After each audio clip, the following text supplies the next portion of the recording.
सपनों में डरना भी कभी कभी हकीकत बन जाता है।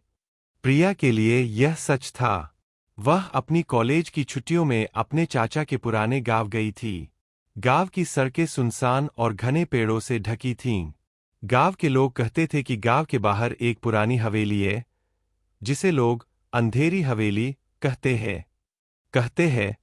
जो भी वहां रात में जाता है, उसका वापस आना मुश्किल होता है।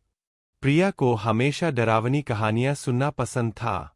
इसलिए जब उसके दोस्त ने कहा, चलो हवेली देखते हैं, वह बिना किसी झिझक के उसके साथ चल पड़ी। हवेली की दीवारें टूटी हुईं, खिड़कियां दरक गईं और चारों तरफ जंग लगी लोहे की रेलिंग थी। हवेली के पास पहुंचते ही हवा में अजीब गंध थी, जैसे किसी ने वहां वर्षों तक रहेसे छुपा रखा हो। जैसे ही प्रिया ने हवेली का दरवाजा खोला, धूल और मकड़ी के जाले उनके ऊपर टूट पड़े। अंदर अंधेरा इतना गहरा था कि किसी को अपनी हथेली भी नहीं दिख रही थी। तभी उन्होंने एक कमरे से धीमी, फुसफुसाती आवाज सुनी, बाहर मत आओ।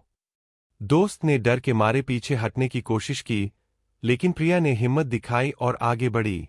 जैसे ही वह कमरे में गई, उसने देखा कि दीवारों पर पुराने चित्र लटके हुए थे, जिनकी आंखें जैसे जीवित हों। कमरे के बीचों बीच एक पुरानी ललटीन जली हुई थी, लेकिन उसके पास कोई नहीं था। तभी हवा के साथ हल्की चीख आई। प्रिया ने देखा कि कमरे के कोने में एक महिला का साया धीरे धीरे बन रहा था।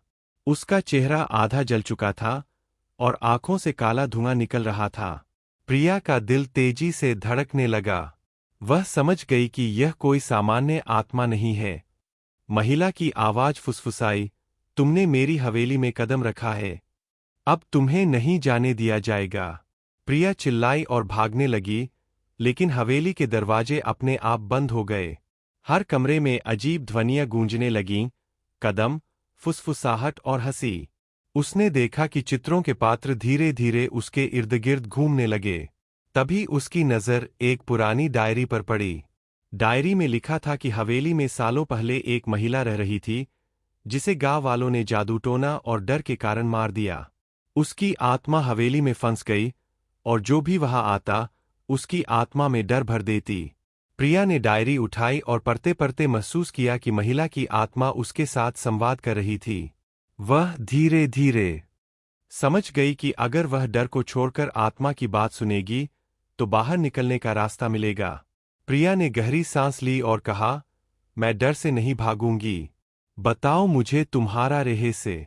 महिला की आत्मा ने धीरे धीरे उसकी ओर मुड़कर देखा और धीरे से गायब हो गई।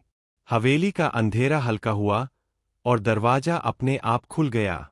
प्रिया ने बाहर कदम रखा और हवेली के बाहर चीर-भिन्न चांदनी में खड़ी अपनी खुद की परछाई देखी। उस रात के बाद प्रिया ने महसूस किया कि डर सिर्फ अंधेरे में नहीं, बल्कि अनदेखे रहस्यों में होता है।